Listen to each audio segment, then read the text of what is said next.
asimilación decir que, por un lado vamos a tener a los denominados gastos ordinarios y por el otro los denominados gastos extraordinarios. Y a tal efecto, serán gastos ordinarios los que, desde el punto de vista del derecho, del sujeto Estado como sujeto de derecho público, tienen el concepto asimilable a erogaciones corrientes o periódicas. Es decir, cuando hablo de erogaciones corrientes o periódicas, me estoy refiriendo a todos aquellos gastos o erogaciones, valga la redundancia, que deben financiarse con recursos del mismo alcance. Recuerden, la relación de causalidad o de atinencia. Si yo tengo un gasto, tengo que tener un recurso para poder cubrirlo. Siempre esa relación la tienen que considerar como condición previa en las finanzas públicas. Entonces, si yo estoy hablando de que son, por la clasificación tradicional o clásica, gastos corrientes, aquellos que se financian con recursos del mismo alcance, serán corrientes o periódicos, valga la redundancia, aquellas erogaciones ordinarias cuya aplicación por parte del Estado como sujeto de derecho público debe realizarse dentro del año financiero. ¿Y cuál es el año financiero para ese sujeto tan particular? Es el año calendario. Empieza el 1 de enero y termina el 31 de diciembre. Es decir, por asimilación, traigamos la contabilidad, serán gastos corrientes o periódicos aquellas erogaciones que en la contabilidad son costos y se convierten en gastos dentro de los 12 meses. Para el caso particular del gasto público, todos aquellos que deben financiarse, reitero, con recursos del mismo alcance y que por tanto reciben el nombre de corrientes o periódicos. Entonces, si son corrientes o periódicos y eso los convierte en ordinarios, ¿qué ejemplos podríamos llegar a tener dentro de la clasificación tradicional o clásica? Básicamente todo lo que tiene que ver con la producción y bienes y servicios públicos, conceptos que traemos de las dos primeras clases donde empezamos a hablar de la teoría, que se financian básicamente con recursos tributarios, vale decir, erogaciones que se financian o se cubren con recursos que tienen su origen en tasas, contribuciones especiales y impuestos. A todo esto también financian recursos conocidos como tarifas públicas, todo lo que tiene que ver con el precio de los servicios públicos y también el precio de lo que en economía ustedes conocen como precio de los monopolios fiscales. Entonces, reiteramos, cuando hablamos de ordinarios nos estamos refiriendo a erogaciones corrientes o periódicas. Cobertura de recursos con el mismo alcance dentro del año o periodo financiero que empieza el 1 de enero y termina el 31 de diciembre. Equivalentes a los que en su momento estudiaron ustedes en la contabilidad como erogaciones corrientes. Recuerden que el ejercicio económico no necesariamente coincide en la contabilidad con el año calendario. Dentro de la clasificación tradicional o clásica, por contraposición,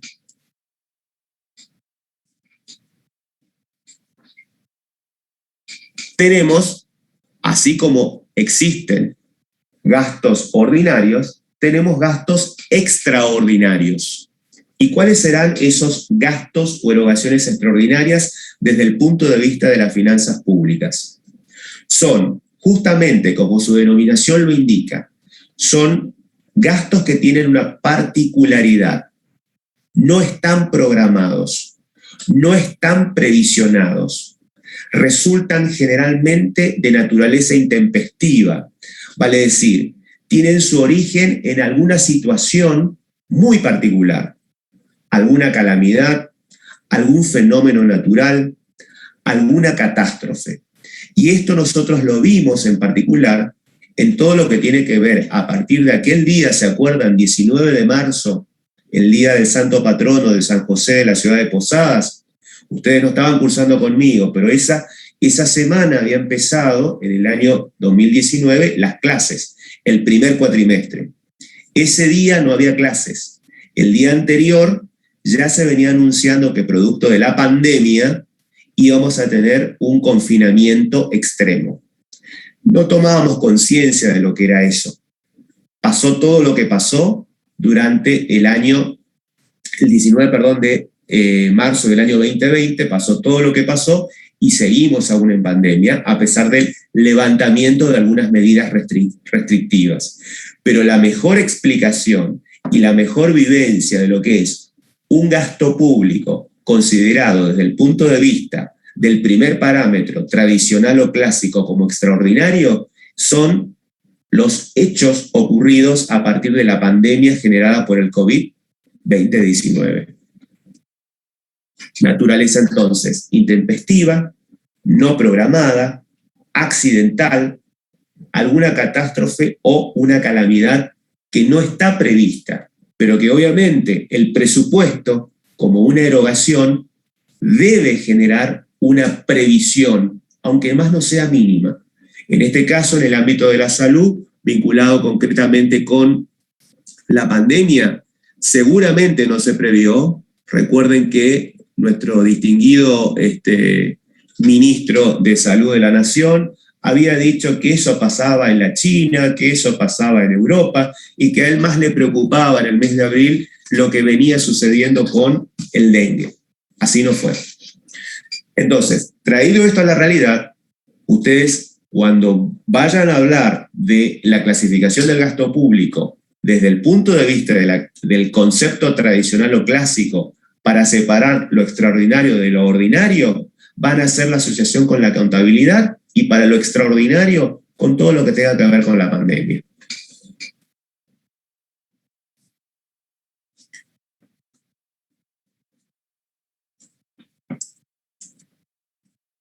¿Qué otra situación vamos a encontrar dentro de la clasificación? Un segundo enfoque. La primera, la clásica o tradicional. La segunda clasificación es la que técnicamente se denomina como B con criterio económico.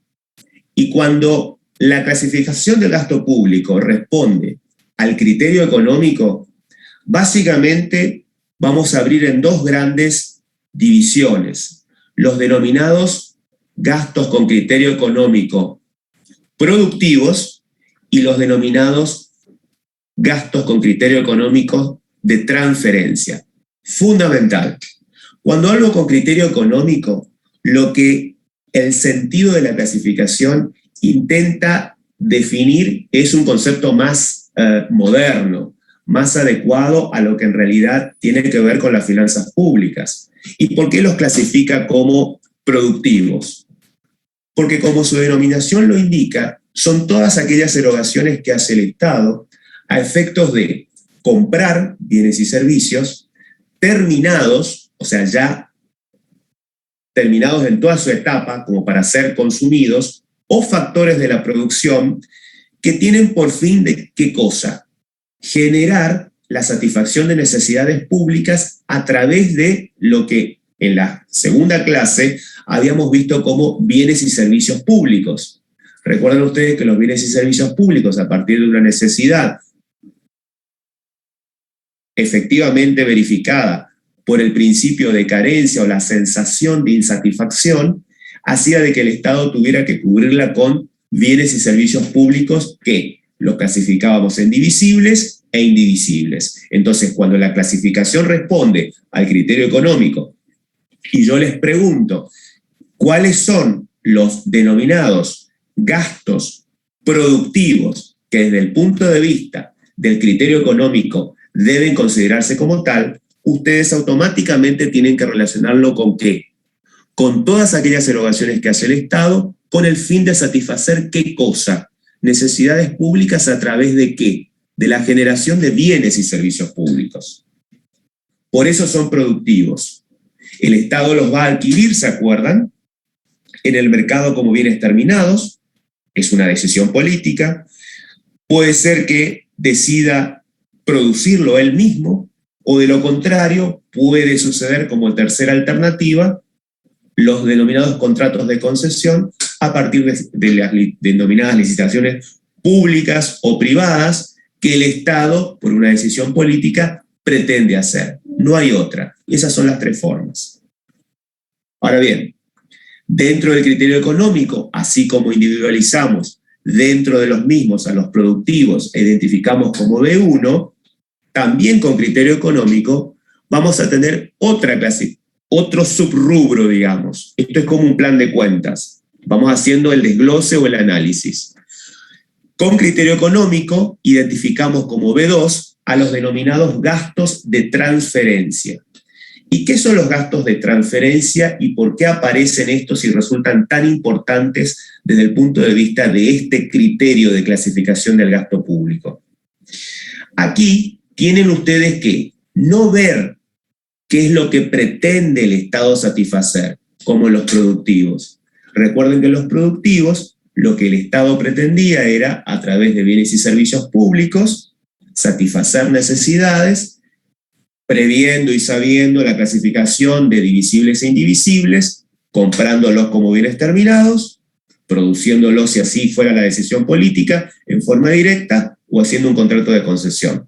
Cuando el gasto público en la clasificación económica aparece el concepto de gastos de transferencia, lo que hay que ver como premisa, lo que hay que ver como condición o como condicionante es cuál es el destino que tendrá el gasto. ¿Cuál es el destino que tendrá la erogación? Si ustedes se preguntan primero cuál es el destino, automáticamente van a discernir lo siguiente.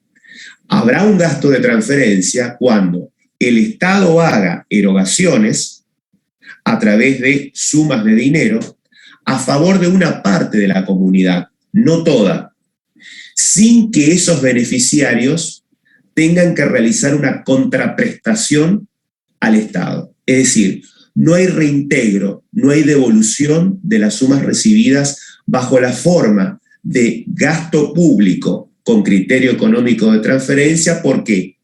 Porque el objetivo que tiene el Estado es un objetivo netamente redistributivo. Y esto tiene que ver con la política económica y social que define el gobierno de turno. Habíamos hablado en su momento que depende de la orientación política del gobierno de turno, sistema representativo, republicano y federal, que votamos, van a haber gobiernos que van a ser más o menos flexibles con determinadas medidas económicas, más o menos inflexibles con la aplicación de impuestos, más o menos abiertos a las importaciones o las exportaciones. En este caso particular, hablando de la clasificación del gasto público con criterio económico, si nos preguntamos cuál es el destino que va a tener el gasto, y el Estado lo que dice es, voy a aplicar una política social en beneficio de los sectores más desprotegidos, como lo que está sucediendo ahora, más del 54% de inflación, más del 50% de los niños menores de 14 años que están dentro de la línea de pobreza, donde básicamente no reciben ni siquiera la alimentación básica para poder obtener su desarrollo psicomotriz. Eso es un gasto de transferencia. ¿Por qué? Porque el Estado define una política y establece la aplicación de una ayuda económica que debería ser en potencial por el tiempo que dure la situación en la cual socialmente se encuentra esa parte de la población.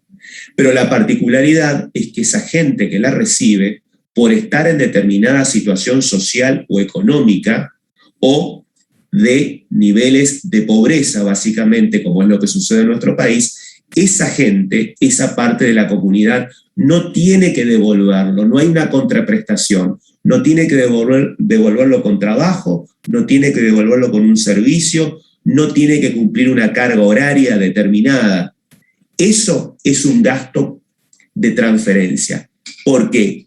Porque el objetivo es redistributivo y es el Estado, a través del gobierno, de los operadores, de los gobernantes, quien define esa política. Algo que está totalmente en boga o que es actual, digamos. La existencia de una infinidad de planes sociales que son justamente gastos de transferencia que alguien los paga. No los paga Dios, los paga cada uno de los que cuando pagan sus impuestos van y consumen y pagan el IVA por cualquier tipo de consumo de bienes, servicios, locación, importación y demás, cuando se paga el impuesto a las ganancias, cuando se paga el impuesto a la riqueza, cuando se pagan los tributos en general, esa bolsa de tributos es utilizada por el gobierno para poder financiar ¿qué cosa? El gasto público de transferencia con criterio económico. Y la crítica obviamente viene automáticamente como consecuencia. ¿Eso debe durar siempre? Y no. Las situaciones extremas no deberían ser normales. Lo que pasa es que en nuestro país, desde hace muchísimo tiempo, esta situación de gastos de transferencia que por su destino el beneficiario o los beneficiarios o los grupos familiares de la gente que está en una situación social determinada recibe por parte del Estado se ha convertido en una constante. Eso debería ser temporal, eso debería tener un tiempo. No debería ser tampoco utilizado como una herramienta de política electoral, que es lo que está pasando ahora con la situación de las futuras elecciones del 14 de noviembre. Siguiendo con la clasificación y trayendo la realidad. Una tercera pata. Hablé de una clasificación tradicional o clásica, hablé de una clasificación con criterio económico, lo abrí en productivo y de transferencia, voy a una tercera, a la que voy a denominar C, clasificación del gasto público con criterio funcional. Aquí lo que ustedes tienen que preguntarse para responderse al por qué el gasto público toma esa clasificación funcional es cuál volver un poco al origen, a la primera clase. ¿Se acuerdan cuando hablábamos de que el Estado era un sujeto de derecho muy especial, que era un sujeto de derecho público? O sea, era una persona jurídica, pero como tal era un sujeto de derecho público que realizaba una actividad económico-financiera. Entonces, con el criterio funcional, el objetivo es agrupar o unir en base a los tipos de servicios que lo sustentan para poder de esa manera interpretar o tener un claro conocimiento de esa actividad financiera del Estado. ¿Cuál es esa actividad financiera del Estado? Me remito a la primera clase. Por eso digo que por la clasificación funcional vamos a poder entender, vamos a poder analizar, vamos a poder interpretar qué es lo que el Estado, como sujeto de derecho público, ha de realizar en pos de su actividad financiera. Y lo abro en dos. Vamos a tener, en función a esa actividad financiera, dos tipos de erogaciones o de gastos públicos. Los denominados de consumo, que son todos aquellos que generan bienes y servicios de naturaleza final, es decir, que tiene una utilidad directa para el consumidor final. O sea, van a incluir a qué tipo de bienes y servicios, a los divisibles y también a los indivisibles.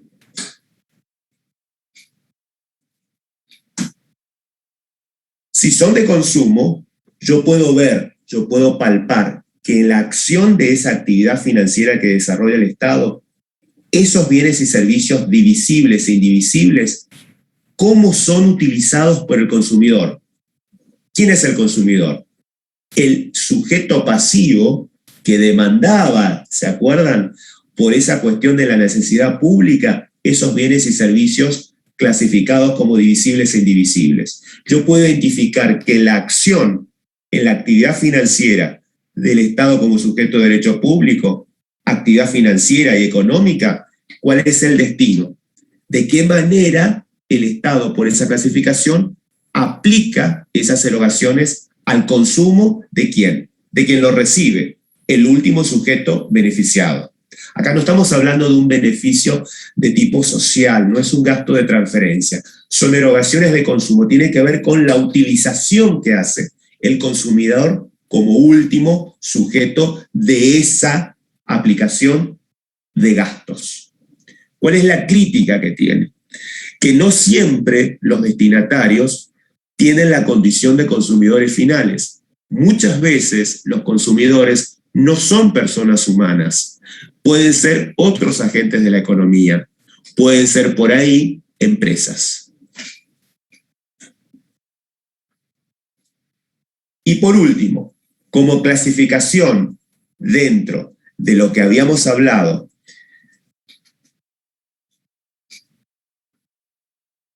funcional, que habíamos abierto como C, abrimos C1 como de consumo, abrimos como última pata de esa clasificación también a los gastos de transferencia, pero desde una óptica completamente distinta. No cambia lo que hemos dicho respecto a gastos de transferencia de la clasificación funcional. Acá, estos gastos de transferencia, lo que tenemos que decir es que siguen con la misma consigna. Yo tengo que ver el destino, pero ¿qué es lo que me resuelve? Recuerden que estamos dentro de la clasificación funcional. Estoy tratando de ver de qué manera el Estado realiza su actividad financiera a lo largo del año calendario. Y por tal, si los de consumo permiten definir la utilidad directa que hacen los consumidores, en los de transferencia sigo con la premisa de que tengo que ver el destino que le da el Estado para desarrollar esa actividad financiera, pero agrego que son gastos de transferencia desde esta clasificación, que es la más moderna, todos aquellos que no sirven para generar bienes y servicios públicos. ¿Por qué? Porque si yo visualizo el destino, para lo único que me permite entender o interpretar es que son simples erogaciones que son realizadas por el Estado a través de distintas políticas sociales en las que se entregan sumas de dinero que se extraen o se sacan de otra parte de la comunidad. Es decir, eso que ustedes por ahí ven en los programas políticos, eso que ustedes por ahí ven diariamente en los noticieros, de que hay un show, hay una exageración de una suerte de aplicación de gastos en favor de determinados sectores de la comunidad, como está ocurriendo, por ejemplo, con fines netamente electoralistas en la provincia de Buenos Aires, el tema de los chicos de la secundaria, que se les va a pagar 30.000 pesos a cada uno, sin importar la condición social, para que puedan realizar su viaje de fin de curso. Eso es un gasto de transferencia. Es un gasto de transferencia que, si fuera objetivamente bien aplicado, debería ser ¿de qué manera? Perfecto, ayudemos a esos chicos, pero ayudemos a los chicos que realmente no tienen la posibilidad por su situación económico-social de poder ir con sus compañeritos al viaje de fin de año. ¿Estamos de acuerdo? Porque si no, caemos en lo otro, que es lo que está pasando. Damos 30.000 pesos a 220.000 chicos de escuelas privadas y estatales, sin importar la condición social. Es un regalo, es un gasto de transferencia, sí. ¿De dónde lo saco? Lo saco de una parte de la comunidad. Esas sumas de dinero se extraen, se quitan a una parte de la comunidad. Fíjense que lo que está haciendo el gobernador de la provincia de Buenos Aires, con fines netamente electoralistas. ¿Por qué? Porque son chicos que van a ir a votar. Quizás no votaron en las PASO porque se quedaron dormidos o porque no les interesaba. En algunos casos es opcional, en otros casos es obligatorio por la edad. Irán a votar el 14 de noviembre.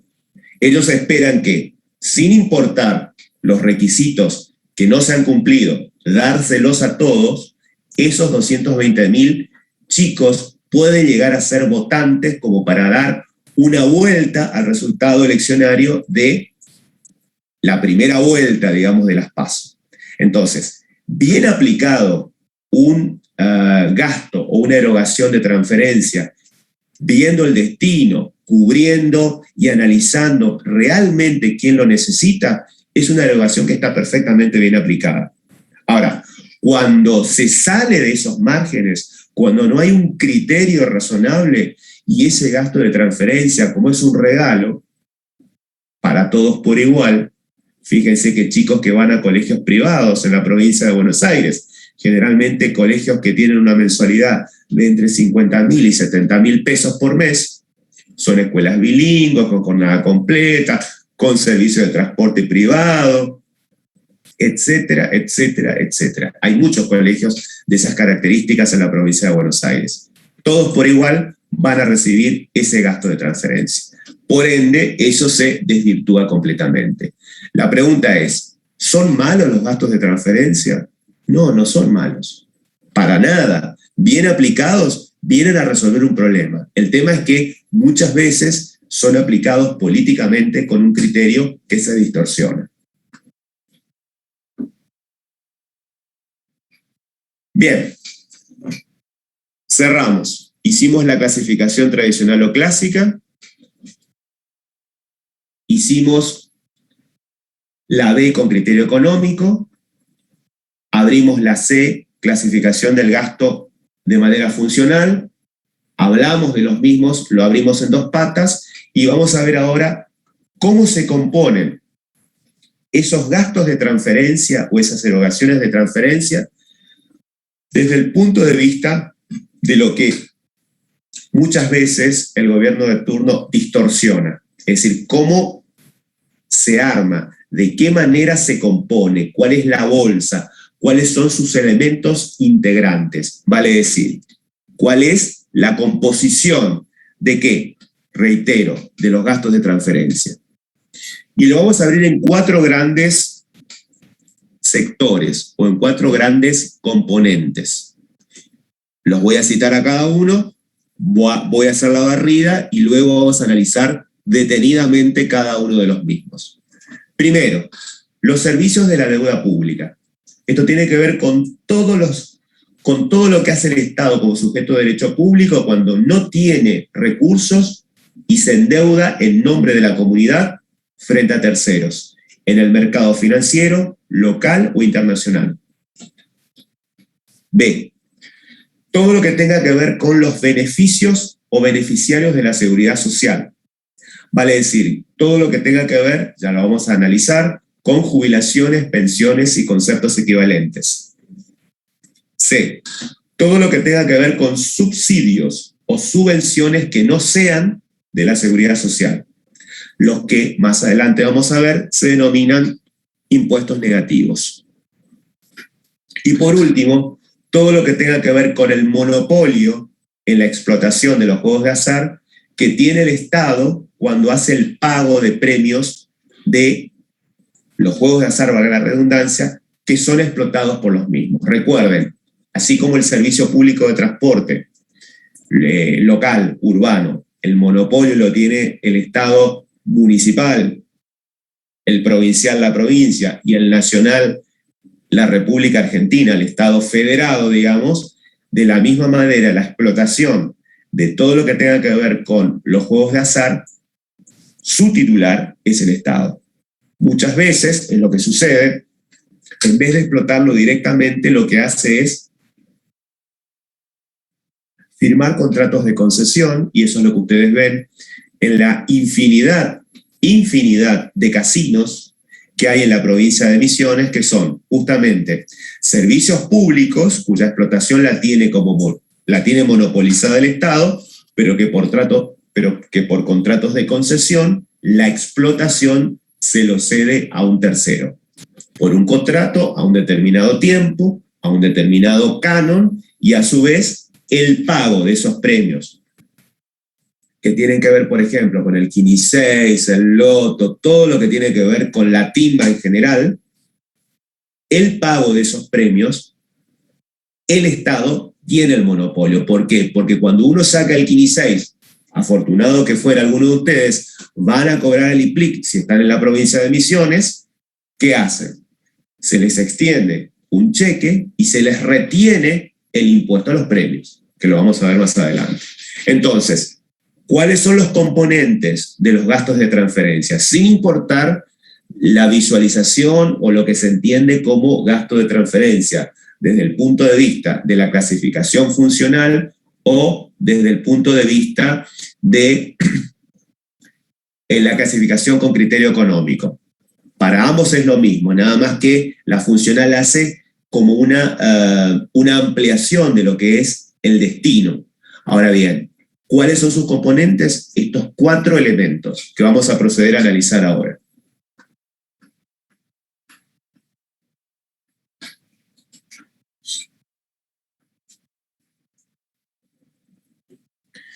Hablábamos de los servicios de la deuda pública. Les anticipé, tiene que ver con todo el compromiso que asume el Estado en nombre de la ciudadanía frente a terceros. ¿Cuándo ocurre esto? Cuando, al igual que en nuestra economía local o personal, ¿qué sucedía? No contábamos con los recursos suficientes como para ¿qué? Para financiar nuestro gasto. Al Estado le pasaba exactamente lo mismo y como sujeto de derecho público, el gestor, el titular, la persona humana que fue elegida democráticamente y que constituye un gobierno, por 4 años tiene esa atribución. Cuando no puede cubrir con los recursos las erogaciones, que recuerden son compromisos ciertos, ¿qué hace? Se endeuda.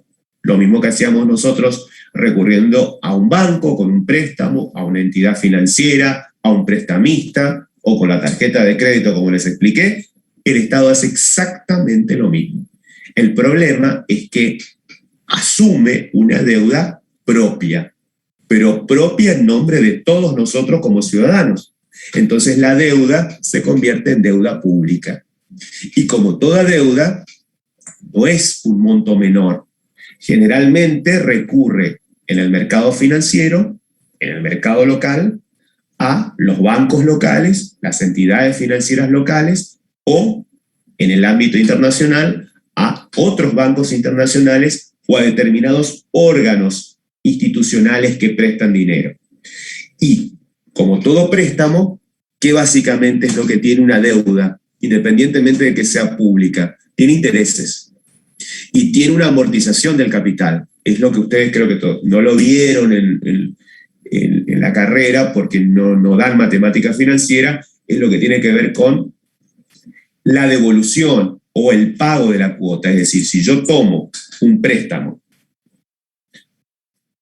ese préstamo tiene intereses y determinadas condiciones. Pero si yo tomo un préstamo importante, como por ejemplo un préstamo hipotecario, que en estos momentos en el mercado local no hay, ¿qué sucede? Yo tengo que cancelar en un determinado tiempo, ¿qué cosa? Una cuota. Esa cuota se compone de una parte sustancial, que es el capital, más los intereses. Esa amortización del capital puede adquirir un formato de capitalización por sistema alemán, por sistema francés, una combinación, lo que dice el contrato. Lo que quiero que les quede claro es que la deuda pública es una deuda como cualquier otra. El Estado lo que hace es asumirla en representación nuestra. Y por esa gestión no hay castigo, porque seguramente la deuda pública argentina, tal como la tenemos por años, es por una mala gestión. No es lo mismo el endeudamiento de un país como Canadá que un país como la Argentina. Entonces, es por eso justamente porque somos malos pagadores que cuando hablamos de los servicios de la deuda se incluyen los intereses y la amortización del capital. Recordando lo que ya dije. Esos servicios de la deuda son compromisos asumidos por el sujeto de derecho público denominado Estado. ¿Cuál es la finalidad que pretende el Estado como tal o el gobierno a tomar deuda pública? Y por ende, para poder, ¿qué cosa? Cubrir sus erogaciones. Lo que hace es tomar recursos. Esa es la finalidad. Obtiene recursos, ¿por qué? Porque lo que gasta está por encima de lo que recauda. Entonces tiene que nivelar e igualar. porque si no, no va a poder hacer frente. Entonces, ¿cuál es la finalidad en definitiva, como cualquiera de nosotros, de la deuda pública? Es obtener recursos, obtener la fuente positiva o esa capacidad de compra para poder gastar. Ahora bien, el Estado lo que hace es tomar dinero en el mercado financiero local o en el mercado financiero internacional. ¿De qué manera? Cuando hablamos de deuda pública, emitiendo títulos. Ya lo hablamos en una de las clases, cuando el Estado emite títulos, hace prácticamente lo mismo que una sociedad anónima, emite acciones. Esos títulos son la garantía. El que compra, en función del capital que invierte, lo que mira primeramente, ¿qué es?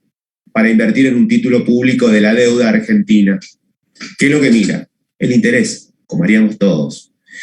¿Qué porcentaje de intereses y bajo qué modalidad se capitaliza lo que yo le presto al Estado y cuándo me lo va a devolver? Entonces, el título emitido por el Estado tiene una fecha de rescate, o sea, tiene una fecha de vencimiento, eso significa.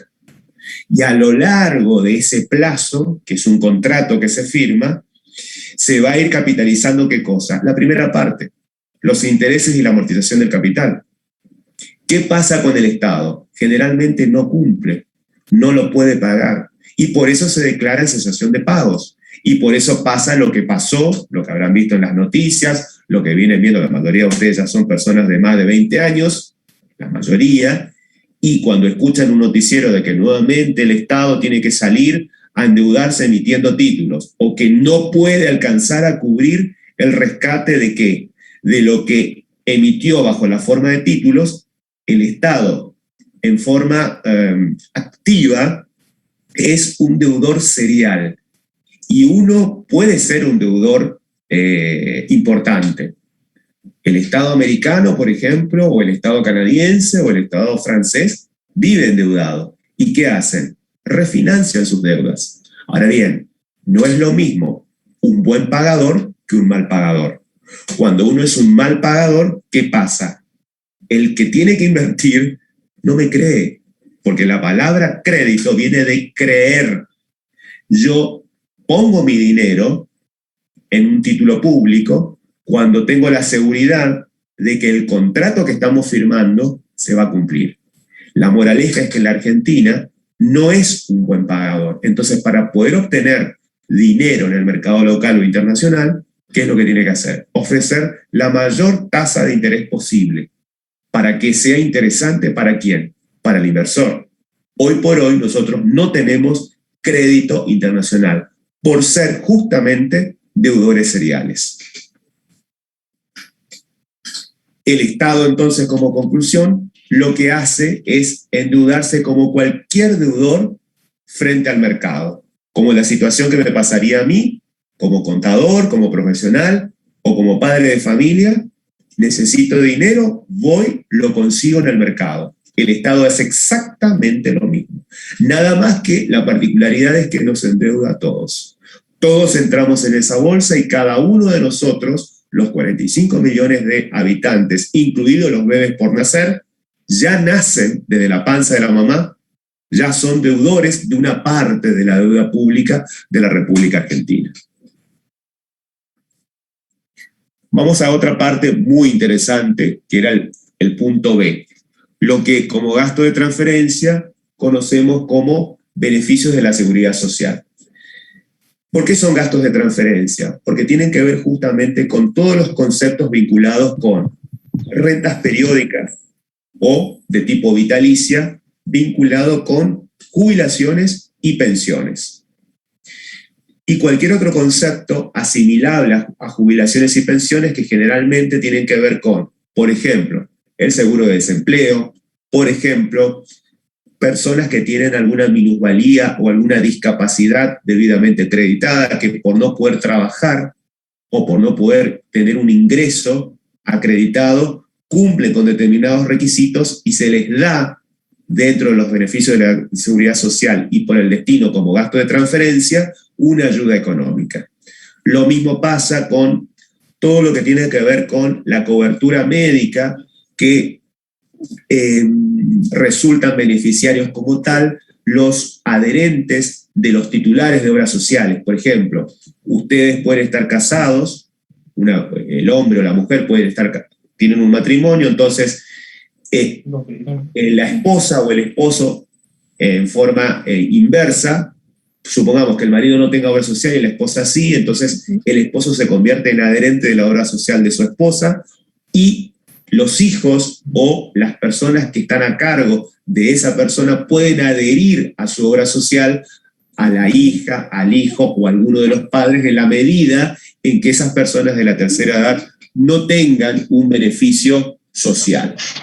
Lo mismo pasaría en el caso de las asignaciones familiares, lo que técnicamente se denominan cargas de familia.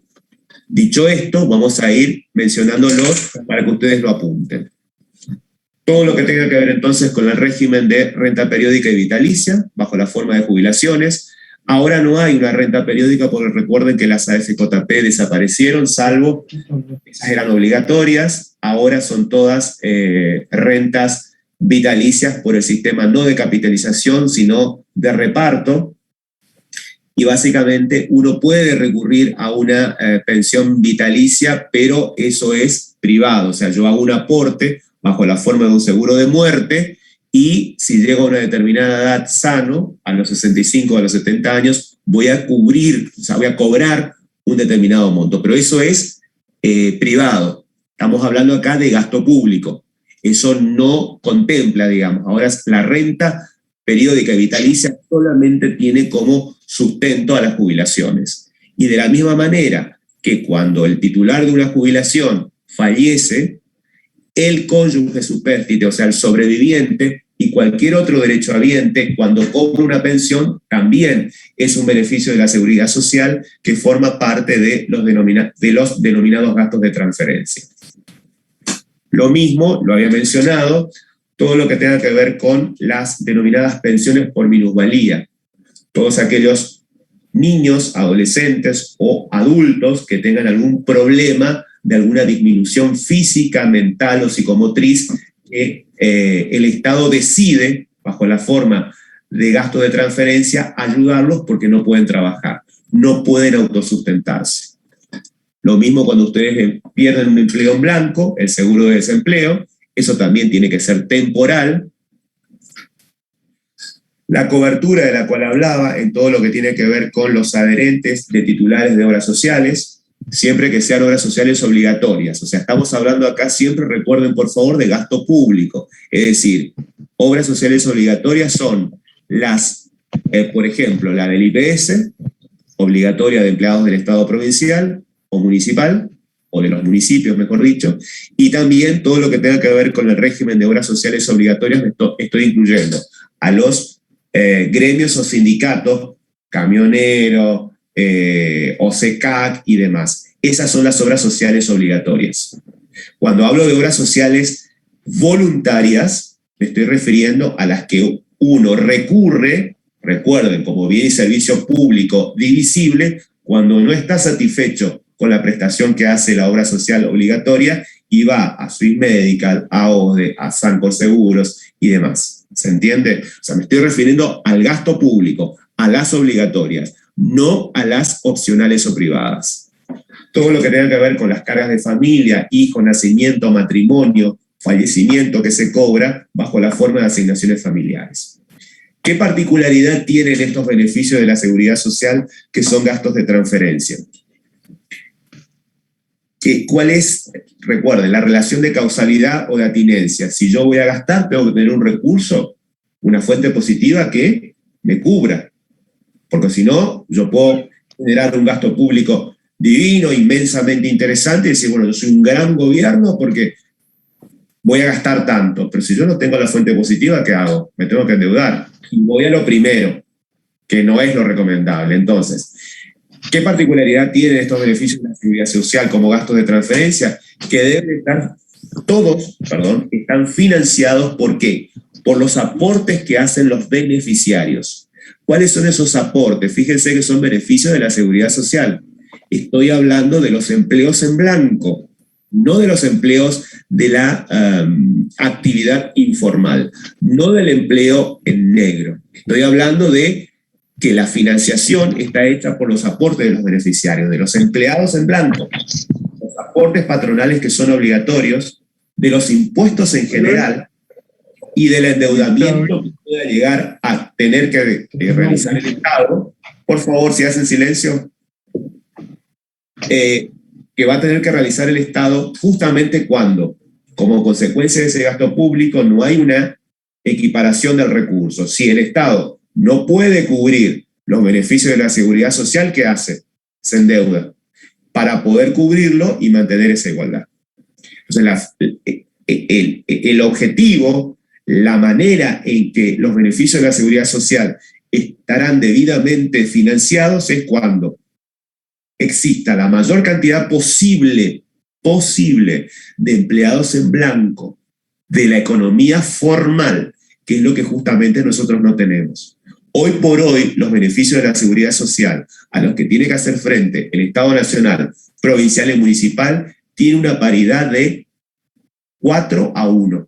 Es decir, que por cada 4 jubilados o por cada 4 beneficios de la seguridad social, hay un activo que lo paga. Obviamente que está desfinanciado. Y pasa lo que pasa. Los pobres abuelos tienen la jubilación que tienen. Una cantidad de abuelos que perdieron el trabajo o nunca trabajaron. Sale una política con gastos de transferencia que los jubila sin tener la cantidad de aportes suficientes, sin tener la edad suficiente, o quizás teniendo la edad suficiente y como no tienen trabajo, como va a pasar ahora, ¿qué les hacen? Les dan un porcentaje de la jubilación que cuando tenga la edad le van a asegurar por lo menos la jubilación mínima. Sabido es que la jubilación mínima no alcanza a cubrir ni siquiera la canasta básica de alimentación. Eso es nuestro país. Vamos al tercer punto, que tiene que ver con los subsidios o subvenciones como parte de los gastos de transferencia. ¿Qué son esos subsidios o subvenciones? Algo que tienen que tener en cuenta. Son los que técnicamente se denominan desde las finanzas públicas como impuestos negativos. Es decir, ¿por qué son impuestos negativos? Porque son justamente entregas de sumas de dinero en favor de una parte de la comunidad, que son obtenidos por impuestos o algún otro recurso que son aplicados sobre otra parte de la comunidad. Es decir, el destino siempre es el mismo. ¿Cuál es el destino? Favorecer a alguien. Pero en este particular no tiene que ver con una cuestión social, tiene que ver con una cuestión de política económica. Y claramente, ¿por qué son impuestos negativos? Porque va a beneficiar no a personas humanas, va a beneficiar generalmente a empresas. Entonces, el destino es sacar los impuestos a un sector determinado de la actividad económica, como por ejemplo sería un parque industrial, lo típico. Yo digo, bueno, voy a poner un parque industrial en una determinada zona para activar esa zona que está muy desolada, que tiene poca población, y digo, bueno, lo que sucede en Ushuaia, en Tierra del Fuego. Ustedes saben de que ahí hay un régimen especial justamente de impuestos negativos, que se denomina subsidios o subvenciones, en donde las empresas que se instalan ahí, básicamente para la línea blanca, que es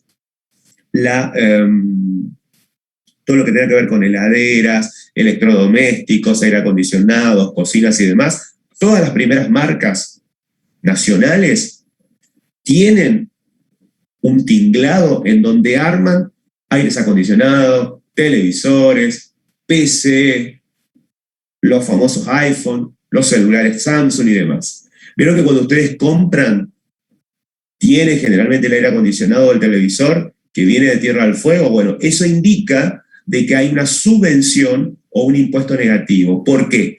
Porque esa empresa que armó el electrodoméstico ahí no paga determinados tributos. Generalmente no paga IVA y generalmente no paga el impuesto a las ganancias. Pero la condición es que se asienten en ese lugar. Entonces salen eximidos del pago de impuestos. Y de esa manera lo que pretende el Estado es justamente saca dinero de una parte de la comunidad, eso no lo paga Dios, lo pagamos todos, y promueve una determinada zona industrial. Es por eso que se denominan impuestos negativos. El concepto es el mismo. Hay un destino claramente definido, pero no a través de una política social, chicos, a través de una política económica y tributaria, que tiene por fin, por un determinado tiempo, eximir a las empresas que se instalan en un determinado lugar y por un determinado tiempo de determinados tributos. ¿Lo puede hacer la nación? Sí, caso de Tierra del Fuego. ¿Lo puede hacer la provincia de Misiones? Sí. ¿Lo puede hacer el municipio de la ciudad de Posadas? Sí. Tenemos acá un parque industrial que está pasando Costamango, ¿vieron? Que es la entrada, digamos, la mayoría lo conoce, aparte es un lugar muy lindo, lo que era el aeropuerto viejo. Ustedes entran hasta la costa del río y ahí tienen justamente el parque industrial de la ciudad de Posadas, que entre una de las particularidades es la mejor muestra, digamos, de un subsidio o subvención que no va a ser impuestos negativos, va a ser obtener, digamos, la ventaja de la tasa de comercio subvencionada. No van a pagar aquellos que se instalen ahí determinados conceptos que recauda la municipalidad. Conclusión, por eso lo llamo impuestos negativos. Y por último, algo que por ahí no se le da mucha importancia, pero que es fundamental. El pago de los premios de los juegos de azar. El monopolio lo tiene, el titular, mejor dicho, de la explotación de los juegos de azar. ¿Quién lo tiene? El Estado. Esa explotación es realizada por el Estado nacional o provincial. Ahora bien, cuando ustedes decían cobran un premio, se presentan ante el IPLIC, que es el órgano de control, digamos, de la provincia, no el IPLIC, pero sí el IPLIC, el Instituto Provincial de Lotería y Casino, sacan el KINI, sacan algún juego de azar, se presentan, les extienden un cheque, él actúa como agente de retención, el IPLIC, y les van a retener generalmente como tope máximo entre el 29 y el 30% en concepto de juegos de azar. Eso se lo queda a la provincia, ¿sí? Cuando hace el pago. Fíjense que el KINI 6, el Loto, alguno de esos juegos, yo no manejo mucho porque primero no lo entiendo y segundo fui educado como que eso no es bueno. Me gusta ir a los, a los casinos porque me parecen que siempre son muy lindos. Cuando he viajado al exterior siempre voy y los miro, pero no sé apostar, no sé jugar creo que a la escoba de 15 con mi abuelita. Y nada más, o a la casita robada, pero no sé jugar ni al truco, fíjense, porque me educaron así, pero no estoy en contra de eso. Así lo que hay que tener cuidado es que todo lo que tenga que ver con los juegos de azar representan un peligro, puede ser una adicción. Recuerden, por eso, el Estado lo tiene que fomentar y no. Es como el cigarrillo, es como las bebidas alcohólicas. El Estado, ¿qué pretende? Que se juegue lo menos posible. Pero ¿qué es lo que pasa en la realidad? Que cada vez se juega más y cada vez hay más adictos y cada vez el Estado da más concesiones, por más que sea el titular, a terceros. ¿Para qué? Para que se abran todos esos casinos que básicamente tienen tragamonedas. Caso particular, no voy a dar nombres, la mayoría de los jubilados cuando cobran sus jubilaciones, ¿a dónde van? A los casinos. ¿Dónde están los casinos? En el centro. No deberían estar en el centro. Deberían estar, como en un país, como en cualquier estado serio y de primer mundo, lejos de la ciudad, para que la gente no sea incitada a jugar. Ahora bien, ¿el Estado qué hace? ¿Promueve el juego? Sí. ¿Por qué? Porque es recaudatorio. ¿Qué ejemplos podemos citar, digamos, los que se les ocurra? Loto, KINI, cuando ustedes juegan a la ruleta, juegan bueno, todos los juegos que están en el casino, todo lo que tenga que ver con apuestas, que sean blanco, ojo, que sean blanco, no en negro, porque lo negro es ilegal, todo eso le permite al Estado recaudar. De la misma manera en que hablamos de clasificación del gasto público, tenemos que hablar de la contracara de la moneda, como siempre digo, de lo que tiene que ver con recursos, aplicando la misma clasificación. Acá ya vamos a ir un poquito más rápido, ¿Por qué? Porque lo que pretendo es clasificar la fuente positiva. Con el mismo alcance, voy a decir que para los recursos, la clasificación tradicional o clásica, así como hablé de gastos ordinarios y de gastos extraordinarios, la tradicional o clásica para los recursos también los clasifican ordinarios y en extraordinarios. ¿Cuáles son los ordinarios? ¿Cuáles son esos recursos? Los que permiten cubrir ¿qué cosa? Los gastos corrientes. Correlación. Si yo sé de un lado lo que es gasto ordinario por vía de la clasificación tradicional o clásica, de la misma manera procedo con los recursos. ¿Cuáles serán los extraordinarios? Son los que cubren, o sea, la fuente positiva, que cubren situaciones de excepción. Lo que decíamos, calamidades, situaciones imprevistas o de extrema gravedad. Siguiendo con el mismo criterio de gastos, la clasificación fundamental. Recuerdan que nosotros teníamos una clasificación funcional y una clasificación con criterio económico. En la funcional, dentro de los recursos, hay una clasificación que es determinante, la que divide a la misma en originarios y derivados por un lado, y a su vez los originarios y derivados que son obtenidos por el Estado sobre algún patrimonio. ¿Por qué la importancia de esta clasificación? Fíjense, si el Estado lo que pretende es financiar el gasto público, la fuente positiva más importante tiene que ver con esta clasificación. ¿Cuándo es originario y cuándo es derivado? Cuando el recurso o la fuente positiva la obtiene de su propio patrimonio, es decir, del propio patrimonio del Estado, como sujeto de derecho público. ¿Son muchos? Y no. ¿Por qué? Porque los derivados, que son los que el Estado obtiene como tal, a partir del patrimonio de tercero, ¿por qué? Porque lo que hace el Estado es cooptar, meter la mano en el bolsillo, en el contribuyente, son los más importantes. Y lo fundamental es que, sabiendo que los originarios son los que obtiene como recurso de su propio patrimonio y que son en menor cuantía, los más importantes son los que obtiene sobre el patrimonio de terceros.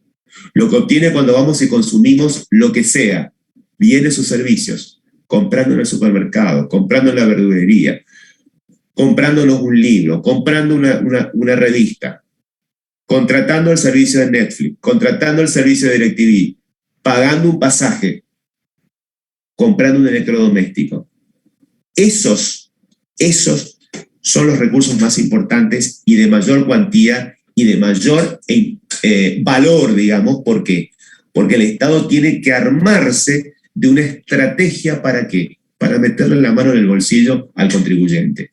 ¿Quién es el contribuyente? Nosotros. Los mismos sujetos pasivos que en la primera clase demandábamos por una cuestión de carencia, una necesidad pública. Teníamos una insatisfacción. Y pedíamos ¿qué cosa? Bienes y servicios públicos que el Estado los tenía que generar. Ahora el Estado, para poder financiarlos, se va a apropiar, fíjense qué interesante, del mismo patrimonio nuestro para poder satisfacernos. Entonces, abro el juego y digo que serán originarios aquellos que en menor medida obtenga el Estado sobre su propio patrimonio.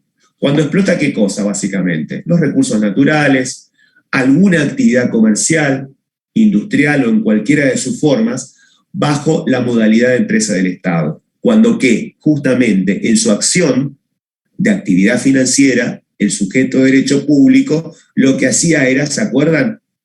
Tomaba como decisión política generar bienes y servicios como un sujeto más de la economía, primera clase.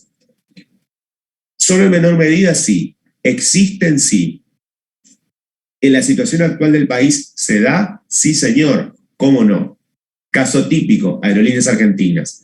¿Es una empresa superavitaria? No. Es deficitaria por años. YPF, ¿es una empresa del Estado? Sí.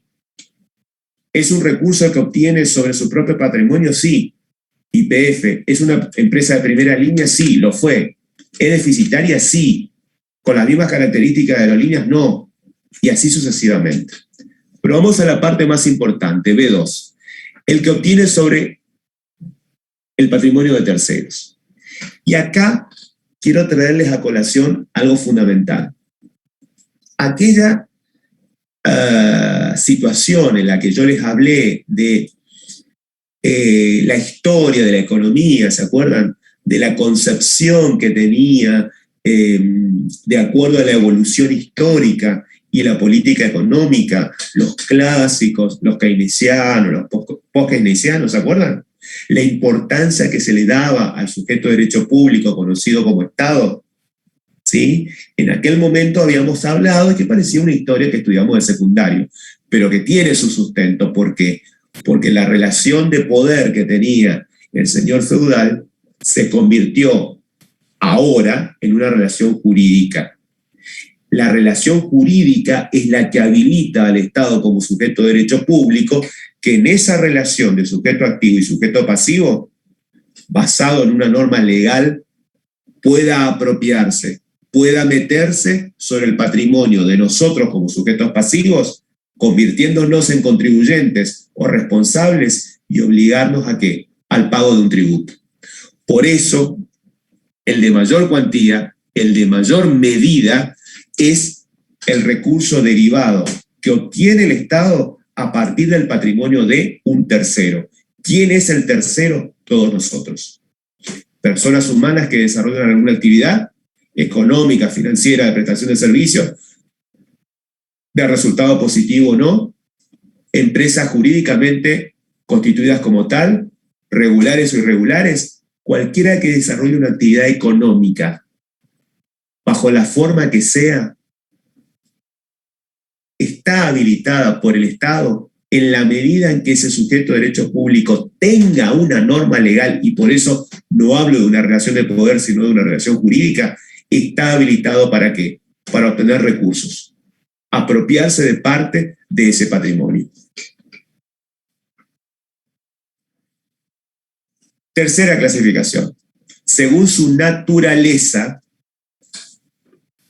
sería la C, dentro de la clasificación de recursos públicos en consonancia con lo que hablamos de gasto. Según su naturaleza, lo vamos a clasificar en C1, patrimoniales.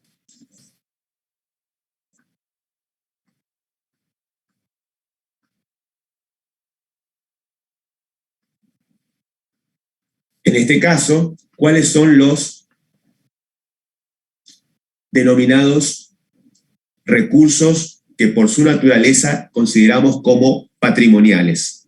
Son los que, de conformidad a lo que vimos en la filmina anterior, son los denominados originarios, es decir, son los que el Estado, como sujeto de derecho público, en menor cuantía obviamente, obtiene de la explotación de su propio patrimonio.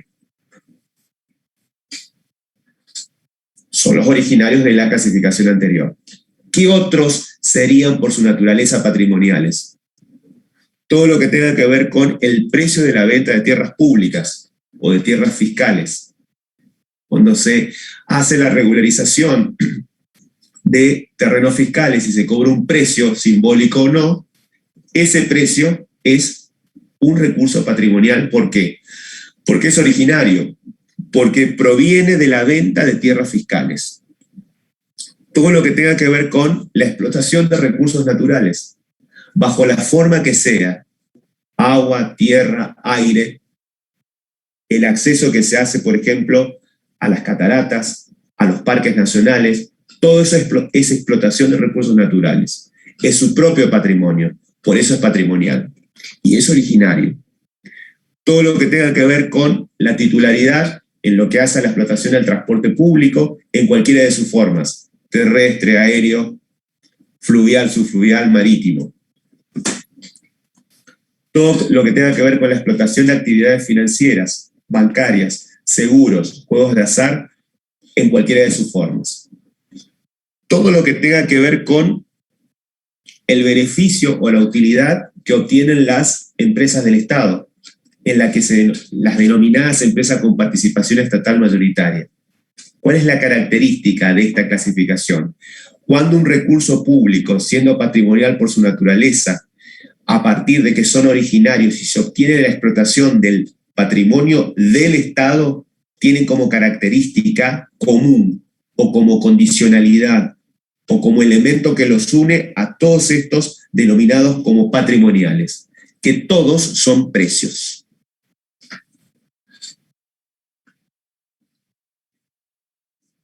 Segunda clasificación, ya no por su naturaleza, sino como tributarios. Es decir, por su naturaleza son los originarios, son los que el Estado recauda sobre su propio patrimonio, por eso es de menor cuantía. Por el otro, vamos ahora a los que obtiene a través de una norma legal tributaria, que genera una relación jurídica tributaria, la obtiene sobre el patrimonio de terceros. La de cuantía más importante. Y acá sí tenemos que empezar a complicarnos un poquito más la vida. Fíjense lo que pasa, volvamos para atrás. Yo soy un sujeto pasivo. Soy parte de la comunidad. Demando en esa relación que tengo con el Estado como sujeto activo bienes y servicios públicos. Pero para poder obtener esa satisfacción, va a haber una parte de nosotros, no todos, que vamos a tener que generar ¿qué cosa? Con el pago de los tributos, ¿qué? Los recursos, la fuente positiva, para que el Estado pueda financiar y cubrir esos bienes y servicios públicos de manera eficiente. Por eso, la de más importancia o de mayor cuantía son los tributarios. ¿Por qué? Porque son obtenidos a partir de su poder de imperio, el viejo poder de imperio que tenía el señor feudal, que ahora descansa en una norma legal, o sea, en una estructura legal. Esa estructura legal genera una relación, no de poder, sino jurídica, que ¿qué hace? ¿O qué le permite al Estado como sujeto de derecho público? Le permite decir, bueno, tengo una norma legal, la norma legal me dice que usted está obligado al pago de un tributo. Entonces, la norma legal lo que hace es avalar y justificar el quantum, la cuantía, el valor, la cantidad de tributos que estoy obligado a pagar. Entonces, esa norma legal que sirve de respaldo al Estado y que lo habilita para que yo esté obligado, convierte o genera a esa parte, ¿se acuerdan? Relación jurídica, sujeto activo del Estado, nosotros todos, ciudadanos, sujetos pasivos. De esos sujetos pasivos, que todos tenemos necesidades, habrá una parte que tendrán capacidad como para poder hacer frente a lo que ordena la norma legal. Por eso hay una parte que se convierte ¿en qué? En contribuyentes, de hecho o de derecho. El contribuyente de derecho es el que indica la norma que está obligado al pago, y el sujeto o contribuyente de hecho es el que finalmente termina pagando y no necesariamente coincide con el sujeto de derecho. Eso lo vamos a ir viendo de a poco. Lo que quiero que entiendan es que la norma legal es sustancial. Si no hay norma legal que habilite al Estado a hacer, aprender, como digo yo, aprender no de aprendizaje, sino aprender con H, aprender, es decir, apropiarse, tomar parte de mis ganancias, tomar parte de mi patrimonio para pagar los tributos, la norma es ilegal. Si no está la norma, no existe relación jurídica válida. Si está la norma, el Estado a través del fisco, llámese AFIP, llámese aduana, llámese ATM en la provincia o llámese Dirección General de Rentas de la Municipalidad de Posadas, estará habilitado ¿a qué? A cobrarme el tributo. Por eso, ¿cuál es la característica fundamental de estos recursos tributarios? Que todos son obligatorios, o lo que técnicamente se denominan coercitivos. Yo no tengo opción. Yo no puedo decidir si pago o no.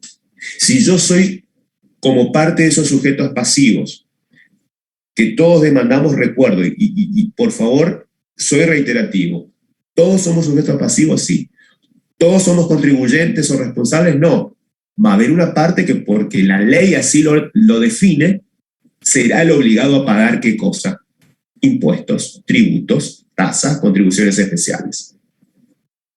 Entonces, si está la norma y me dice que yo como parte de esa comunidad, de esos ciudadanos, estoy obligado a ser un contribuyente de hecho de derecho, no tengo opción.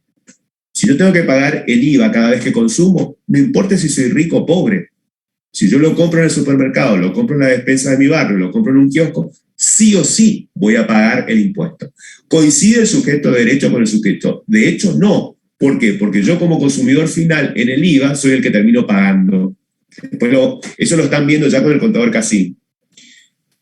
¿Quién es el sujeto de derecho? El sujeto que paga en definitiva no es la empresa que les vende a ustedes, no es California, no es el kiosco, son ustedes que cuando piden el ticket o la factura al que le vende ese bien para su consumo diario, ven la discriminación de que la carne está al 10,5, de que el pan está al 10,5, de que la leche con determinadas características está al 10,5 y hay otras que están al 21 y así sucesivamente. Pues yo no tengo opción, son obligatorios. ¿Por qué? Porque la norma legal así lo dice.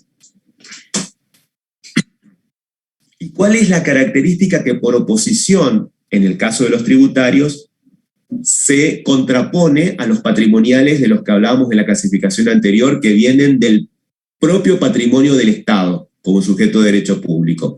Mientras aquellos son precios, estos no son precios. La Constitución Nacional lo avala. ¿Por qué? Porque la Constitución Nacional dice claramente que el único que puede crear impuestos a nivel local y el impuesto a las exportaciones es el Poder Legislativo. Y la Cámara de Origen que va a generar la normativa es la Cámara de Diputados. No lo puede hacer el Poder Ejecutivo, no lo puede hacer el Senado. Lo va a hacer siempre como Cámara de Origen, de acuerdo a la Constitución, la Cámara de Diputados.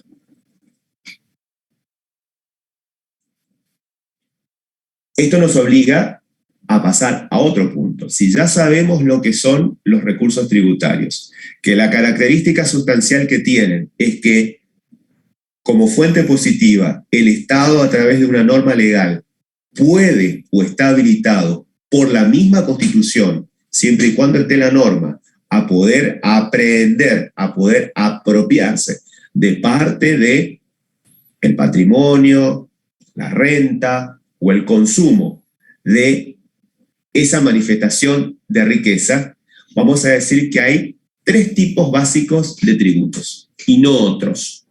Esto rige a nivel nacional, provincial y municipal. 1. Las tasas. 2. Los impuestos. 3. Las contribuciones especiales. No hay otros.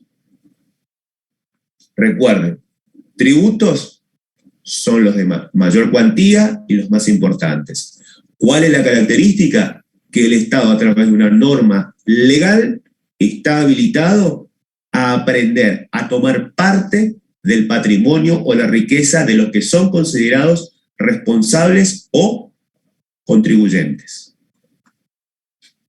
Vamos a ver el análisis de cada uno. Vamos a ir un poco a lo que en su momento, chicos, habíamos hablado, y todo tiene que ver con todo, digamos. ¿Se acuerdan que en la primera clase habíamos hablado de que la República Argentina, de acuerdo a la Constitución, adopta el sistema representativo, republicano y federal, ¿sí? Y yo les preguntaba, ¿qué está primero, el huevo o la gallina? Es decir, el Estado federado se consagra como tal por la Constitución por todo el poder delegado de las provincias. Todo el poder no delegado a la nación la conservan las provincias. Entonces, ¿qué está primero, la provincia o la nación? Y la pregunta es al revés.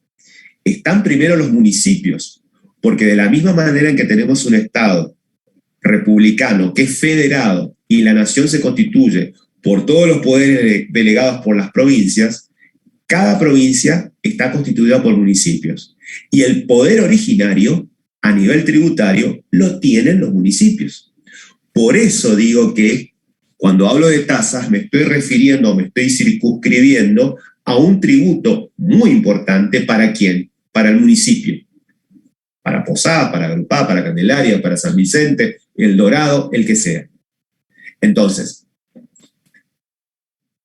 ¿todos son recursos tributarios? Sí, recuerden, tasas, impuestos y contribuciones especiales. Ahora bien, ¿por qué hago esta diferenciación? ¿Por qué hablo de tasas por un lado?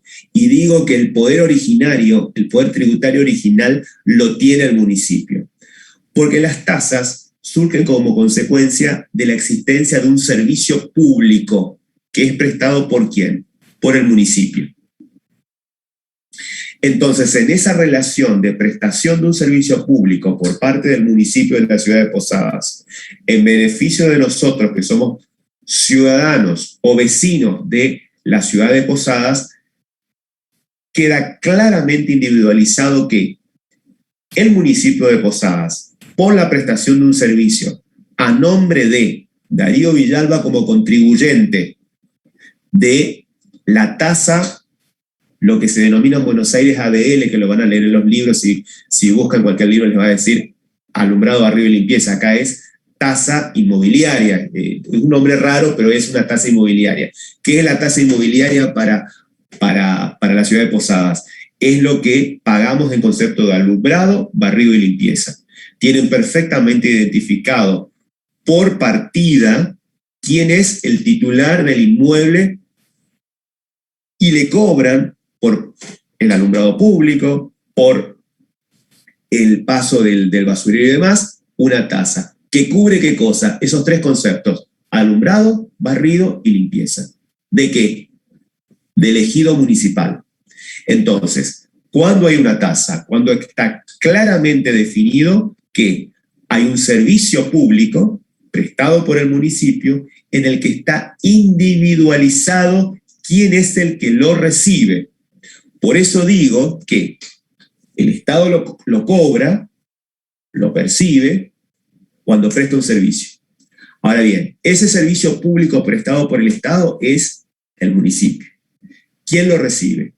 Un sujeto que también está individualizado y que por tanto lo convierte en ¿qué? Fundamental, primera característica.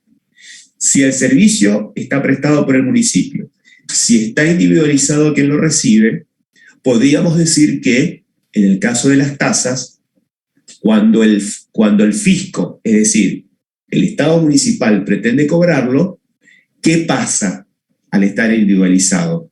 Que el servicio, como tal, la cobranza es coercitiva. Yo no tengo opción de decir, no lo voy a pagar. ¿Me puedo convertir en moroso? Sí, si no lo pago me convierto en moroso. La morosidad importa el no pago. Ahora, eso implica de que después se habilite la ejecución fiscal. Ahora bien, yo puedo decir que si yo lo recibo un servicio, el alumbrado, barrido y limpieza, pueda reclamarlo y decir, bueno, yo no lo voy a pagar, porque vivo en una zona de Posadas que me dice que 3 veces a la semana viene el basurero y resulta ser que cuando llueve no vienen, que de las 3 veces que dicen que vienen, viene una vez, o muchas veces en el mes viene 2 veces. Entonces, si el compromiso del alumbrado, barrido y limpieza es de que venga 3 veces a la semana y el Estado municipal no me lo está prestando, ¿me puedo negar a pagarlo? Sí. Entonces ahí viene la discusión. ¿Es coercitivo o es voluntario? Y van a ver en los libros de finanzas públicas de que están las dos posturas. La primera, la tradicional, dice que para el caso de tasas, el cobro es coercitivo. ¿Por qué? Porque quien tiene el monopolio de la prestación del servicio de alumbrado, barrido y limpieza, para el ejemplo que estamos dando, es el Estado. ¿Qué Estado? El Estado municipal.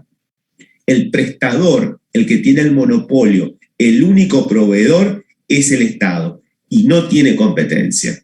Ahora bien, ustedes me pueden decir, ¿deja de ser coercitivo si la Municipalidad de Posadas hace un contrato de concesión en favor de una empresa privada para que haga la recolección?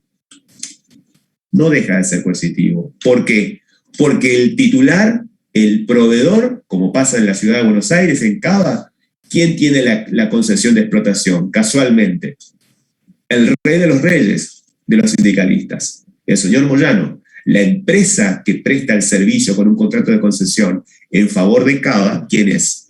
Una empresa privada. ¿Deja de ser coercitivo? No.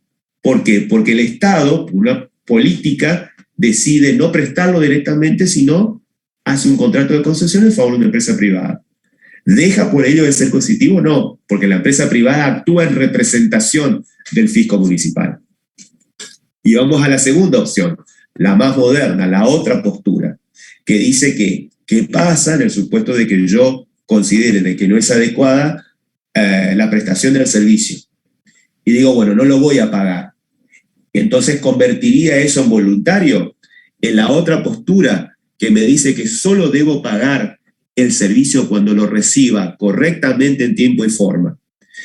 Esa otra postura dice que no es cierto que en el caso de tasas, por más que esté identificado el beneficiario y por más que tenga el monopolio el fisco municipal, así sea que lo haga a través de un contrato de concesión, sea siempre coercitivo, porque cabe la posibilidad de que yo, al no recibirlo de manera adecuada, me niegue el pago. Ahora bien, soy yo como contribuyente quien debo hacer el planteo. Yo debo dejar por escrito y dejar constancia de que no existe una adecuada prestación del servicio con pruebas suficientes. O sea, yo me tengo que ocupar como contribuyente, si es que lo quiero hacer voluntario, y demostrar que efectivamente el fisco municipal no está haciendo una adecuada prestación del mismo.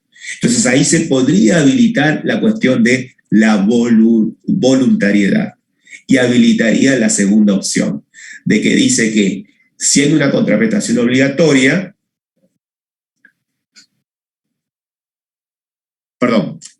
habilitaría la posibilidad del no pago, porque si no automáticamente el fisco municipal, ¿qué hace? Me pone en mora, me hace la intimación y me inicia la ejecución. Ahora bien, ¿qué tercera característica puedo destacar de todo esto?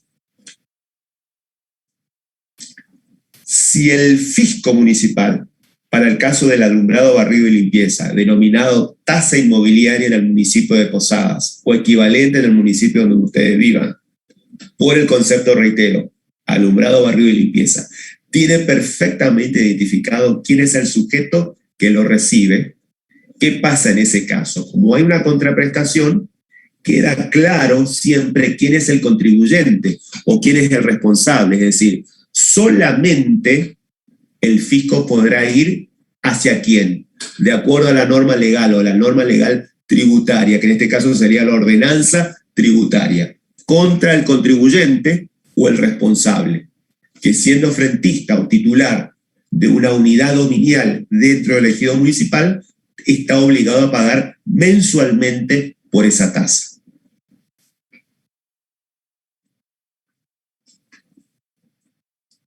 Vamos a empezar a complicar la cosa. Vamos al segundo elemento.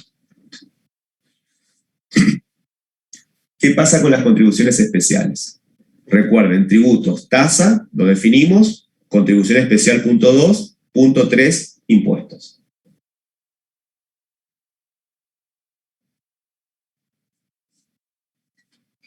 ¿Qué es una contribución especial? Es un tributo, sin lugar a duda. Ahora bien, ¿por qué es una contribución especial? Porque estos tributos aparecen cuando se ejecuta por parte del Estado como sujeto de derecho público una obra pública que beneficia a los titulares de la unidad dominial, o sea, de las propiedades cercanas o frentistas de la obra. Generalmente tiene que ver con el asfaltado, que es una obra pública, el empedrado, cordón cuneta, gas, red de internet, cloacas. Básicamente de esto que les estoy hablando, en Misiones lamentablemente lo único que tenemos como obra pública, contribución especial de mejoras, es empedrado, asfaltado, cordón cuneta y cloacas. Todo lo otro lo tenemos gas instalado. pocos barrios tienen, salvo los nuevos de el IPRODA, digamos, que están en las afueras, tienen internet, que encima el servicio es bastante malo. Entonces, ¿cuándo aparece la contribución especial? Cuando el Estado ejecuta una obra pública. Y como consecuencia de esa obra pública, se produce un incremento de valor en el precio de venta del dueño de los inmuebles frentistas o cercanos a la obra pública. Por lo tanto, por eso digo que el Estado va a recaudar ¿sobre quiénes? Sobre los titulares de las unidades dominiales, es decir, sobre los propietarios de inmuebles. ¿Basado en qué? ¿Cuál es la causa? Una obra pública, que la ejecuta él mismo o a través de una concesión. Siempre y cuando no va a haber disminución de valor, se produzca ¿qué cosa? Un incremento en el valor de venta o en el valor venal de esas unidades. ¿A raíz de qué? De la comparación entre el precio que tenía el inmueble antes de la obra y después de la obra. No es lo mismo que yo tenga un camino de tierra a que pase a tener un empedrado o un asfaltado. No es lo mismo que yo tenga solamente el asfaltado y no cuente con cloacas en mi barrio. Eso incrementa el valor de venta, el precio de venta. Ahora bien, si tenemos en claro de que la habilitación de la contribución especial es a partir de una obra pública, y esa obra pública trae como consecuencia directa el mejoramiento del precio de venta del inmueble o de una mayor valuación del mismo a los valores de mercado, no valor fiscal, valor de mercado. ¿Cuáles son las características que yo podría decir que tiene una contribución especial de mejoras? Primero, el Estado es el titular de la ejecución. Quien lo hace es el Estado. Lo puede hacer en forma directa o a través de un tercero, no hay problema, pero sigue siendo una obra pública. ¿Cuál es el objetivo del Estado? Que me da la primera característica de la contribución especial de mejoras. De que el Estado lo que pretende, al cobrarle al frentista, que tiene un mayor valor en su propiedad, es compensar ¿qué cosa? El costo de la obra. Se cobra una contribución especial, ¿para qué? Para poder compensar, para poder cubrir el costo de la obra. ¿Eso qué hace? De que realmente sea muy complicado medir cuánto debe pagar cada frentista.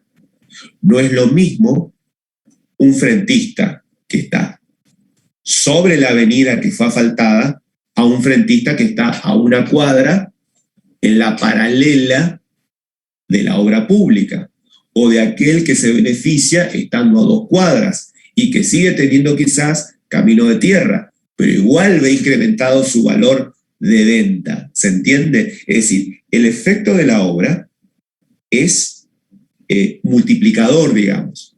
Quien más se beneficia es el frentista, pero también se beneficia el que está cerca, a 1 cuadra o 2 cuadras. Ahora bien, ¿cómo el Estado define cuál es la distribución o lo que debe pagar cada uno de esos titulares de inmuebles que se ven beneficiados con la obra? Realmente la determinación es compleja. La determinación es difícil de hacer, porque lo que hay que hacer es no comparar peras con manzanas, ni vacas con caballos. Hay que ver cuál es el valor que tenía en el mercado la unidad dominial antes de la obra y después de la obra. Pero para eso se tiene que terminar la obra y el Estado va a cobrar la contribución especial de mejoras una vez que esté terminada. Entonces, esto hace de que se distorsione el valor que le voy a cobrar a uno y a otro, partiendo de la base que no es lo mismo el frentista de aquel que está a 1 cuadra o a 2 cuadras de la obra finalmente terminada por parte del Estado. Ese porcentaje de la bolsa que tiene que pagar cada uno para poder compensar el costo de la obra es el problema. Ese porcentaje es de difícil determinación. Lo que queda claro como característica fundamental es de que tiene que haber una obra. Esa obra tiene que ser ejecutada por el Estado. Esa obra genera un valor diferencial o un precio diferencial que habilita un manejo discrecional o subjetivo. ¿Para qué? Para poder distribuir el costo entre todos los beneficiarios, con el agravante de que el que está enfrente no puede discutir lo que paga él respecto al que es su vecino. Tampoco puede el que está a una cuadra o 2 cuadras que sigue teniendo su calle de tierra, pero ve un incremento de valor, por más que esté cercano a la obra y no es frentista. Entonces, ¿todos están obligados? Sí. Por eso digo que tiene 3 características fundamentales. Primero, tiene que haber una obra. Segundo, habilita la subjetividad. ¿Por qué? Porque puede resultar injusto lo que tenga que pagar uno y otro. Y lo más grave, habilita una presunción absoluta, es decir, que el frentista o el beneficiario del incremento de valor producto de la obra pública terminada no lo puede discutir, lo tiene que pagar. Por eso se dice que es una presunción absoluta y no relativa. Una presunción es absoluta cuando no admite prueba en contrario. Una presunción es relativa cuando yo la puedo discutir y puedo presentar elementos a mi favor que digan que no es correcto lo que yo tengo que pagar como consecuencia de la obra pública terminada, ¿sí? En este caso, la presunción es absoluta. Lo que dice el Estado debe pagarse. No hay posibilidad de discusión. Es parecido a lo que pasa con la tasa desde otra visión, ¿se acuerdan? Algunos decían que era voluntaria, que yo la podía no pagar si yo consideraba de que no la recibía en tiempo y forma y con la calidad que yo pretendo del alumbrado, barrido y limpieza. Bueno, acá pasa lo mismo. La diferencia es que la contribución especial de mejora queda habilitada como tal, no como una tasa, que es un servicio, a partir de una obra ejecutada por el Estado y que está terminada y cuyo objetivo final no es obtener una ganancia, es simplemente repartir la bolsa en lo que tiene que ver con el costo. ¿Entre quiénes? Entre todos los beneficiarios, que tienen un mayor valor como consecuencia de la obra terminada. Por eso digo, condición fundamental, punto E como característica. La obra genera un valor diferencial, habilita la subjetividad porque puede ser injusto, pero por más que sea injusto, no hay manera de patalear frente a esa decisión. ¿Por qué? Porque es una presunción de tipo absoluto. Vamos a cerrar, porque es bastante denso lo que estamos dando hoy, con impuestos. La tercera pata de los tributos.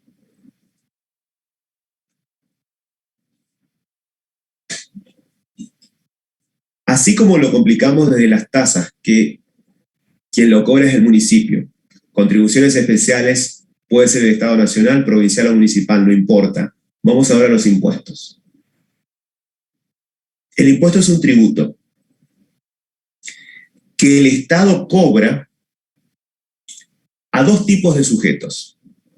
Recuerdan, en esa relación del principio que parecía una tontería, en la cual estaba el sujeto activo que era el Estado, estábamos todos nosotros en esa relación simbiótica de sujetos pasivos, en los que todos los ciudadanos demandábamos algo al Estado como sujeto activo. En esa bolsa en la que estamos todos como ciudadanos, como sujetos pasivos, hay una parte de los mismos que tienen que financiar ese gasto para que el Estado pueda satisfacer las necesidades.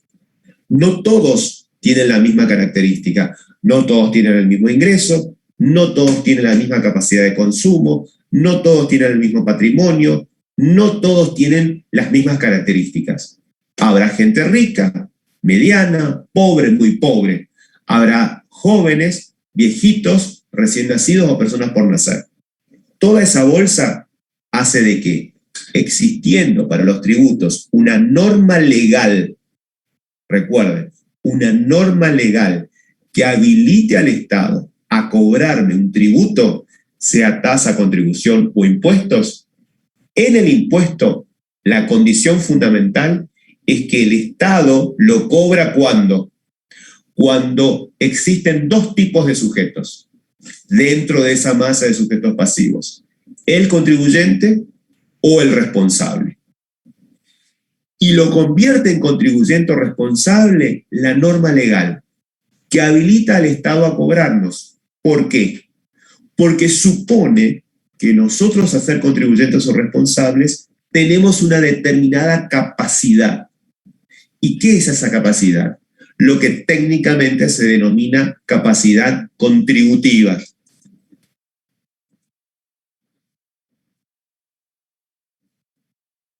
¿Cómo se mide esa capacidad contributiva? ¿Cómo hace la norma legal para que de la bolsa de ciudadanos o sujetos pasivos de esa relación simbiótica, donde está el sujeto activo del Estado y acá estábamos nosotros, de esa bolsa, la norma legal dice, todos son ciudadanos, sí, pero hay una parte que tiene capacidad contributiva. Y si tiene capacidad contributiva, quiere decir que está obligado como contribuyente o responsable ¿a qué? A que el Estado, a través del fisco, le exija el pago de un impuesto. Entonces, ¿cómo se mide esa capacidad contributiva? ¿Todos tienen capacidad contributiva? No, solamente una parte, aquellos que tienen el carácter de contribuyentes y responsables. ¿Cómo la voy a medir? A través de algo básico, que es una manifestación objetiva de riqueza. ¿Qué es una manifestación objetiva de riqueza? Una unidad de medida positiva, que tiene básicamente ¿qué cosa en cuenta? Las circunstancias personales en las que se encuentra el responsable. ¿Qué son esas circunstancias personales? Personalísimas. Decíamos, de la bolsa de sujetos pasivos hay una parte que la norma legal me dice que en función de la capacidad contributiva los convierto en contribuyentes y responsables. ¿En base a qué? A una unidad de medida. ¿Qué tiene en cuenta la norma legal para medir esa unidad de medida? Las circunstancias personales. ¿Qué son esas circunstancias personales? Lo que me obliga a decir, a dar un concepto de capacidad contributiva. La capacidad contributiva no es otra cosa, dije, una unidad de medida o la medida objetiva de riqueza en la que se encuentran comprendidos los sujetos pasivos, que está adecuado a la política fiscal que desarrolla el Estado como sujeto de derecho público y que toma como tal, como unidad de medida, como medida objetiva de riqueza o de manifestación de capacidad contributiva, ¿qué cosa? 3 soportes, 3 patas: la renta, el consumo y el patrimonio. No hay otra. Así como para los tributos decía que existen las tasas, las contribuciones especiales y los impuestos, bien, para la capacidad contributiva decimos que la capacidad contributiva es la unidad de medida objetiva de riqueza de los sujetos pasivos. ¿Quiénes son esos sujetos pasivos? Los contribuyentes y responsables que define ¿quién? La norma legal, que adecuado a la política fiscal del sujeto de derecho público denominado Estado, toma como medida 3 manifestaciones objetivas de riqueza: la renta o el ingreso, el consumo y el patrimonio. La renta o el ingreso, positivo. El consumo, toda actividad que yo haga en la acción de consumir bienes, servicios, locaciones, importaciones. Todo lo que tenga que ver con renta, ingresos positivos, generados por ¿qué? Capitalización, alquileres, renta o ingresos de personas humanas, rentas, ingresos o ganancias de empresas jurídicas. Patrimonio, manifestación de bienes registrables, autos, casas, lanchas, joyas, depósitos en los bancos. Riqueza, patrimonio, algo palpable, objetivamente definido como tal, como una manifestación o capacidad contributiva.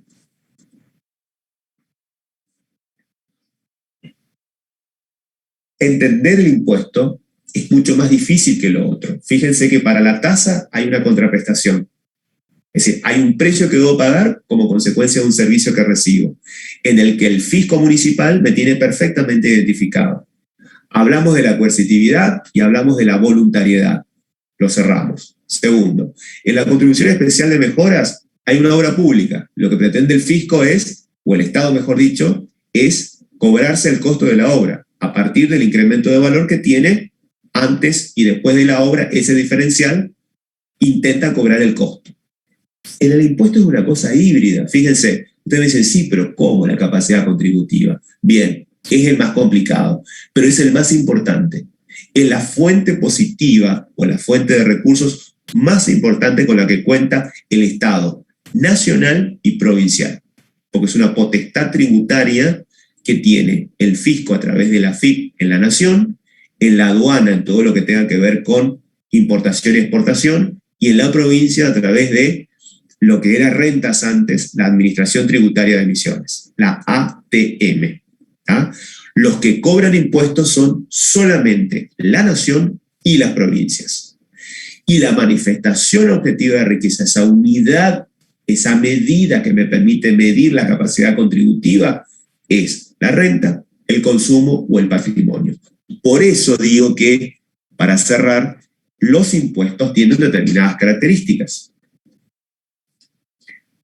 Por oposición, de alguna manera se los anticipé con lo que dije, a lo que es el concepto de tasa de contribución especial de mejoras, la relación jurídica que se establece entre el fisco como sujeto activo, entre el Estado a través del fisco sujeto activo y los contribuyentes, está respaldado o tiene como soporte a la norma legal. La norma legal es la norma legal tributaria, la que habilita al Estado a meter la mano en mis ingresos, a meter la mano en mi patrimonio y a meter la mano en el consumo que hago.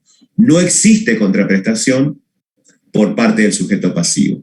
Por eso digo que, por oposición a tasas y contribución especial de mejora, la relación jurídica que respalda la norma legal no está basada en una contraprestación como en la tasa, ni tampoco está basado en una obra terminada por parte del Estado. Eso por un lado. Por el otro, al igual que en este punto, no existe para el sujeto un incremento de valor como consecuencia de la obra terminada que habilite al fisco a repartir el costo de la obra. Todo por antonomasia, o sea, por contraposición con el concepto de tasa y contribución. Fundamental, en ningún caso, ni para la tasa ni para la contribución especial de mejora, aparece el concepto o el principio de capacidad contributiva. Esa unidad de valor, denominado capacidad contributiva, no existe. Para la tasa tiene que haber un servicio. El servicio tiene que estar prestado. Mal o bien, pero está individualizado. Quien tiene el monopolio o es el proveedor es el municipio. Para la contribución especial de mejoras tiene que haber una obra y esa obra tiene que estar terminada y la idea es repartir el costo. En el caso de los impuestos, no. El principio fundamental, que es la capacidad contributiva, no se da como elemento esencial para las tasas y contribuciones. Y por último, ¿cuál es el objetivo que tiene, que como de alguna manera yo lo venía diciendo anteriormente al principio de la clase? ¿Cuál es el objetivo que tiene la recaudación de impuestos y por qué es tan importante? Tiene por fin, chicos, hacer frente al costo que demanda los bienes y servicios más complicados, aquellos que por su naturaleza habíamos clasificado como indivisibles: la seguridad, la salud, la educación y demás. ¿Se acuerdan? En la primera clase.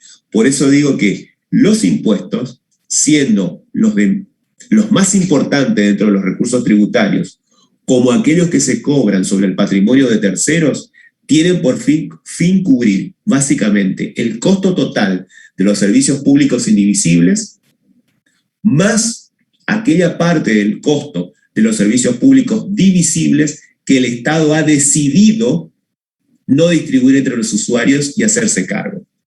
Por eso son tan importantes.